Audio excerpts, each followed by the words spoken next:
fait plaisir d'être un peu à Paris, surtout ici. Donc la plateforme Bordeaux PharmacoEpi, c'est une plateforme labellisée de l'Université de Bordeaux. En fait, on est un peu un ovni dans le secteur parce qu'on est affilié INSERM, mais on est entièrement autofinancé. Donc en fait, nos emplois, on est une vingtaine sur la plateforme, sont financés par les recherches que l'on fait. Donc on fait du partenariat public-privé, on travaille avec des industriels du médicament, et on est aussi porteur de certains projets, des PHRC, des ANR, des choses comme ça.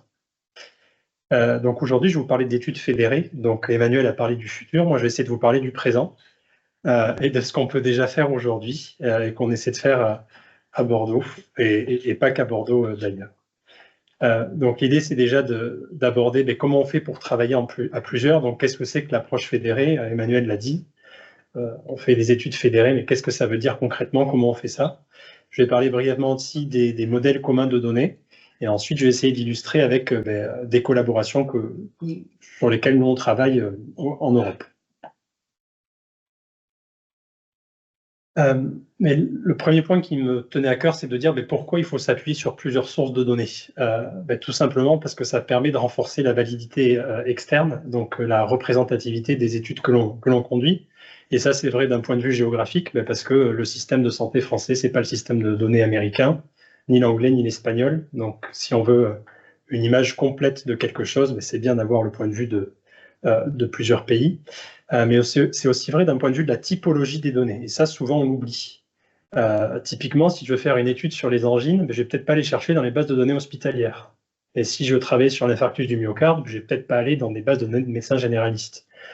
Donc cette validité, elle est aussi valable pour le type de données. Donc est-ce qu'on veut des données de ville, outpatient? Est-ce qu'on veut des données d'hospice, inpatient?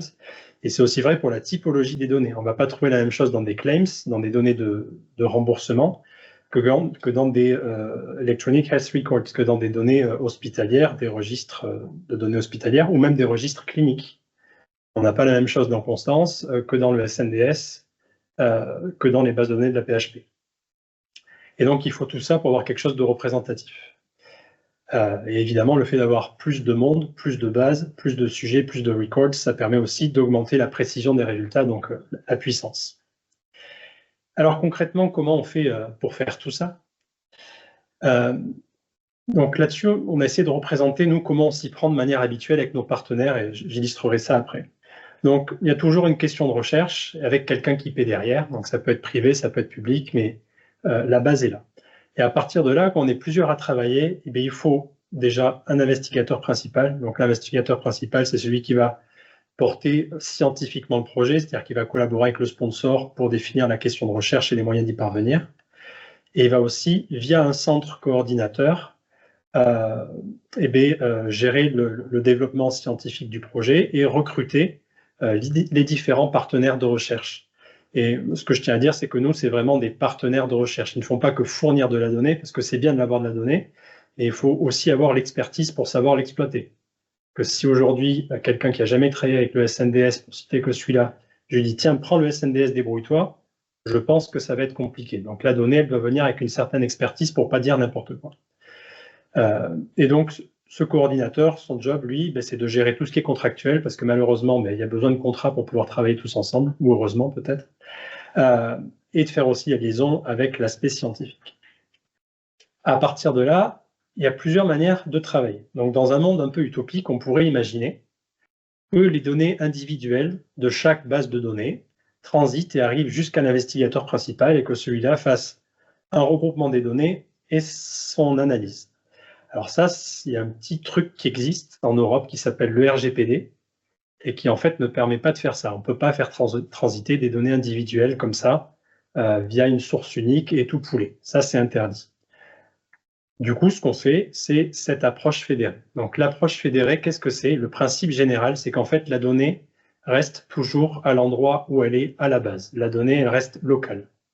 Ce qui va transiter ou pas, c'est les scripts d'analyse et les résultats agrégés. Donc la donnée reste toujours locale, l'analyse se fait au niveau de chaque base de données, et ce qu'on fait remonter à l'investigateur principal, c'est les résultats agrégés. Et après, ce qui fait l'investigateur principal, c'est une méta-analyse. Et ça nous permet de répondre à la question de recherche. Alors cette approche fédérée, il y a plusieurs manières de l'imaginer. là, encore une fois, on retrouve notre investigateur principal, nos centres de recherche. La manière la plus basique et qui, franchement, marche très bien, on le fait de temps en temps, c'est que l'investigateur principal, lui, il va développer son protocole, il va développer un plan d'analyse statistique avec le support de tous les centres de recherche. Et ensuite, au niveau de chaque centre de recherche, eh bien, les chercheurs ils vont lire ce SAP, lire ce plan d'analyse statistique, développer leur programme, exécuter ces programmes sur leur base de données et faire remonter les résultats agrégés. Ça, c'est une analyse locale sans modèle commun de données. Une deuxième manière de faire ça, un petit peu plus avancée, un petit peu plus technique, mais ça peut valoir le coup, ça vaut souvent le coup. En Europe, on a souvent des bases qui appartiennent à des institutions publiques. Donc le SNDS appartient à la CNAM. Donc, encore une fois, l'investigateur principal, il rédige son protocole, il développe son plan d'analyse statistique, et il va aussi développer des scripts d'analyse. On va demander à chaque centre partenaire de faire une extraction de leur base de données, de transformer cette base de données suivant un modèle commun de données, je vous en dirai un petit peu plus après ça, et après d'exécuter un script. Et une toute petite variante de ça, et c'est ce qui se passe dans Darwin, c'est qu'on peut imaginer que chaque centre de données maintient une copie de sa base de données originale au format du Common Data Model. Donc ça veut dire que la base, elle est prête, elle est convertie. Dès qu'on reçoit un script, on l'exécute. C'est la petite différence entre ces deux schémas, c'est que dans un premier cas, à chaque fois, il faut faire une extraction, il faut convertir, tandis que dans le deuxième cas, la base, elle est déjà prête. Et en fait, ces deux dernières manières de travailler, c'est ce qu'on appelle des analyses distribuées, parce que du coup, c'est les scripts qui voyagent chez chaque partenaire de recherche pour être exécutés et générer des résultats. Quelques mots sur les modèles communs de données, parce que c'est un truc qui est super à la mode, on en parle tout le temps, mais des fois c'est un petit peu nébuleux. Donc concrètement, un CDM, un modèle commun de données, qu'est-ce que ça implique? Basiquement, c'est de la standardisation et de l'harmonisation. Cette standardisation, elle peut être de deux natures. La première, c'est structurelle, c'est ce qu'on appelle aussi l'harmonisation syntactique. C'est que tout le monde range ses variables au même endroit, avec le même nom et le même format. Ça, c'est pas trop compliqué. En général, on arrive à s'en sortir. Ce qui est un peu plus touchy, c'est l'harmonisation sémantique. Donc l'harmonisation sémantique, c'est on utilise tous les mêmes vocabulaires. Donc typiquement, pour tout ce qui est outcome, événement, c'est est-ce qu'on utilise de l'ICD-10, de l'ICD-9, du SNOMED. Par exemple, en Italie, ils utilisent l'ICD-9. Dans la CPRD, c'est du SNOMED. Nous, en France, c'est l'ICD-10. Il faut harmoniser, il faut trouver un vocabulaire commun. C'est pas toujours évident, et notamment quand on parle de vocabulaire pseudo-propriétaire comme la CCM en France, qui est franco-française, aligner ça vers des vocabulaires internationaux, c'est extrêmement compliqué. Je crois que le HDH en sait quelque chose, et nous aussi. Donc, les différents types de CDM qui existent, en fait, ils vont varier avec ça, en fonction de si on a uniquement une harmonisation structurelle ou bien également une harmonisation sémantique. Donc, OMOP, c'est typiquement quelque chose où il y a harmonisation structurelle et sémantique. Si on illustre un petit peu ça, ça c'est une slide qui est adaptée de OMOP à la base. Donc, on peut imaginer que chaque prise au niveau mondial, c'est une base de données. Et le but d'un CDM, justement, c'est que les outils qu'on a, notre boîte à outils ici, on puisse l'appliquer directement sur notre base de données. Donc, si on fait de l'harmonisation structurelle, les variables vont toutes être rangées au même endroit, mais il va quand même avoir des petites choses à adapter. Parce que ça veut dire que dans le script que je vais développer pour tout le monde, il va falloir que je tienne compte du fait que les Français ils utilisent de l'ICD-10 et les Italiens de l'ICD-9. Donc ça demande d'adapter un petit peu les scripts. Et si on va un cran au-dessus au niveau de l'harmonisation, et que là, on applique aussi l'harmonisation sémantique, ben ça veut dire que notre boîte de données, notre boîte à outils, on va pouvoir directement l'utiliser sur les données. Par contre, ça pose aussi d'autres questions, qui est celle de la granulométrie des données. Est-ce qu'on garde bien la granularité de ce qu'on avait dans la base à l'origine? Parce que, comme on dit, traduire, c'est mentir un petit peu. Donc, il y a d'autres choses auxquelles il va falloir faire attention. Donc, quelle approche choisir? Donc, ça, c'est ce qu'on me demande tout le temps quand je parle de ça. Alors, je suis désolé, je n'ai pas de réponse. Parce que l'approche à adopter, en fait, elle dépend de plein de choses. Ça dépend de la complexité du projet, de la durée du projet. Si vous me dites, il y a un projet, il faut que je le boucle dans 2 ans, mais il faut que j'harmonise 10 bases, ben, ça va peut-être pas être faisable. Donc, ça dépend du temps imparti pour sa mise en place. Ça dépend du nombre de partenaires. On ne travaille pas pareil à 3 qu'à 10, qu'à 15 ou qu'à 20.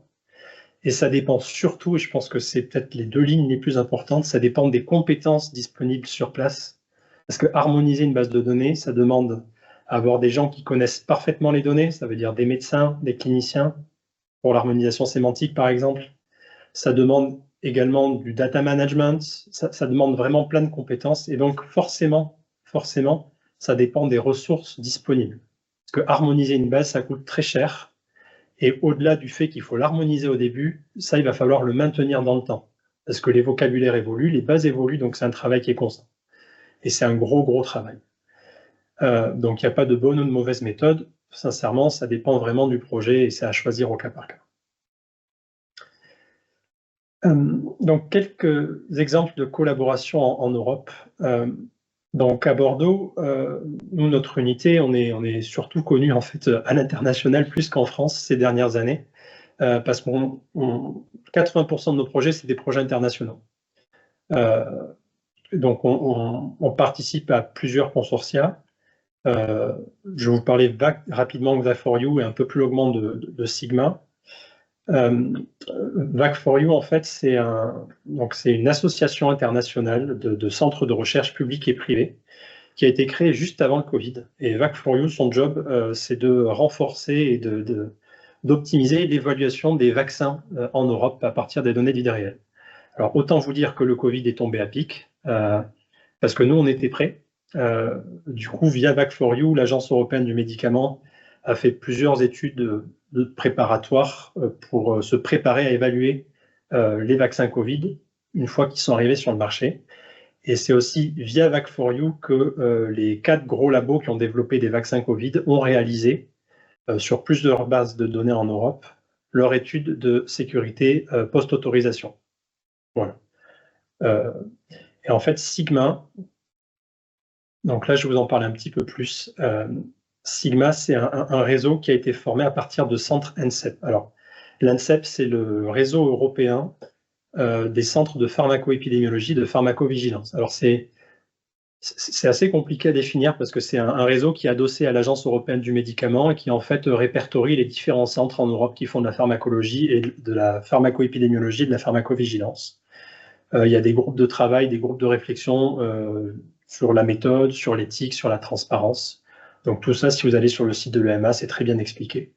Mais ce n'est pas un réseau qui, de lui-même, a vocation à faire des études. Mais par contre, on est un réseau de gens qui se connaissent et qui ont un certain niveau de compétence. Et donc, on a choisi de se réunir au sein d'un consortium, parce que ça faisait quelques années qu'on travaillait ensemble. Donc, on a décidé de formaliser ça pour faciliter la mise en œuvre d'études. Et donc, c'est un consortium qui a vocation à collaborer et on collabore avec beaucoup d'industriels du médicament. Donc, c'est nous qui réalisons leur étude post-autorisation avec toujours des valeurs à défendre qui sont l'excellence scientifique et une approche sur mesure. Donc, on essaie toujours de trouver les meilleures approches, le meilleur montage pour répondre aux questions de recherche. Et cela en respectant le code de bonne conduite de l'ANCEP qui pousse à de la transparence et à de l'indépendance scientifique. Donc, on n'est pas à la botte des industriels. Ils viennent nous voir pour notre excellence scientifique et pour notre indépendance scientifique. C'est un gage de qualité et un gage de valeur, notamment auprès de l'EMA. Donc, pour faire une étude via ce consortium Sigma, il faut être membre du consortium. Il faut que le porteur de tout ce qui est aspect scientifique soit membre du consortium. Et notre plateforme est un des membres fondateurs de ce consortium. Donc, sur la droite, je vous ai mis quelques exemples d'études en fait, qui ont été conduites via Sigma. Et la toute première, c'est très drôle, c'est un projet qui s'appelle Minerva, qui était un projet financé par l'EMA d'ailleurs, pour faire de la data discoverability et notamment de la génération de métadonnées sur les bases de données européennes. Voilà. Donc ça, c'est un travail qui a été réutilisé par l'EMA pour alimenter leur catalogue de données qui est aujourd'hui disponible. Ce qu'on a également réalisé récemment, Bordeaux participe, c'est ce que je vous disais, donc des études de post-autorisation. Vous savez qu'un médicament a son AMM, arrive sur le marché, souvent une autorité de santé, alors ça peut être la FDA, ça peut être l'EMA, demande à l'industriel de prouver que son médicament est sûr et efficace. Ça peut passer par risk management, un plan de gestion des risques, et notamment la mise en place d'études en vie réelle. Et donc pour le Paxlovid ici, c'est ce qui a été fait. Donc il y a 2 études qui sont en cours, une sur la sécurité du Paxlovid chez les personnes insuffisantes hépatiques ou rénales, une chez les femmes enceintes. Ensuite, à Bordeaux, on est investigateur principal et centre coordinateur pour une autre étude post-autorisation qui est celle sur Ozanimod. Donc, c'est un médicament qui est utilisé pour la rectocolite hémorragique. Donc là, c'est pareil. Hein. Je crois qu'on coordonne une étude entre 5-6 pays. Et donc, on peut imaginer de mettre en place plein de choses. Sigma, c'est pas quelque chose qui est fermé aux collaborations. On peut très bien imaginer qu'un jour, on ait un PHRC ou un projet d'une autre envergure ou faire du machine learning fédéré. Enfin, on est vraiment ouvert au projet de collaboration. Une grosse partie des gens du consortium Sigma sont des instituts de recherche ou des universités. Là, je vous ai mis sur cette slide l'ensemble des bases de données qui participent à Sigma. Donc, on a les Danois. Donc, c'est les registres de santé du Danemark, en fait, avec à peu près 6 millions de personnes. Donc, on peut y accéder, nous, via l'université de Southern Denmark ou à Aarhus Université. Si on reste dans les pays nordiques, on a la Norvège, on a la Suède, on a également la Finlande qui n'est pas sur la diapositive. Les pays nordiques, ils ont des bases de données qui sont fabuleuses parce que c'est des registres chaînés. Donc, vous avez le registre populationnel qui est chaîné au registre hospitalier, qui est chaîné au registre des naissances, qui est chaîné au registre des cancers. Vraiment, en fonction de ce que vous voulez faire, ils ont un catalogue de données qui est assez extraordinaire, de très très bonne qualité, sur des populations de l'ordre de 5 à 6 millions. On a nos amis allemands avec Gepard, qui couvre à peu près 17 millions de personnes. Donc Gepard, c'est une base de données qui ressemble très très fort au SNDS. Voilà. Ensuite, on a les Italiens, avec des bases régionales comme celle de l'ARS de Toscane. Donc là, encore une fois, c'est des bases de remboursement. Et on a aussi la base SIN, qui est un réseau de médecine de ville, de primary health, auquel on peut accéder. En France, évidemment, on a le SNDS, 66 millions de personnes, c'est quand même un poids substantiel dans le consortium. Aux Pays-Bas, on a un réseau qui s'appelle Pharmo. Donc Pharmo, le Pharmo Institute a monté ce réseau. C'est un chaînage entre des données hospitalières, des données de vie ambulatoire, de primary healthcare, au sein d'un registre avec 4 millions de personnes. En Espagne, on a des IHR, donc on a des données électroniques qui proviennent d'hôpitaux, notamment de la région de Valence et de Catalogne. Et ensuite, on a au UK, on a la CPRD, que vous devez sûrement connaître. Donc la CPRD, c'est un réseau de médecins généralistes. Et on a aussi un pendant, on va dire, écossais, avec également des données de santé que nous fournit l'Université de Dundee. Donc tout ça, en fait, ça permet, lorsqu'on monte une étude, que ce soit avec un partenaire académique ou industriel, d'avoir quelque chose qui est vraiment représentatif. Beaucoup de personnes, beaucoup de types de données, forte couverture géographique, et donc ça permet de répondre à beaucoup de questions de manière robuste et surtout avec l'expérience de tous et des méthodologies avancées. Quelques mots de conclusion.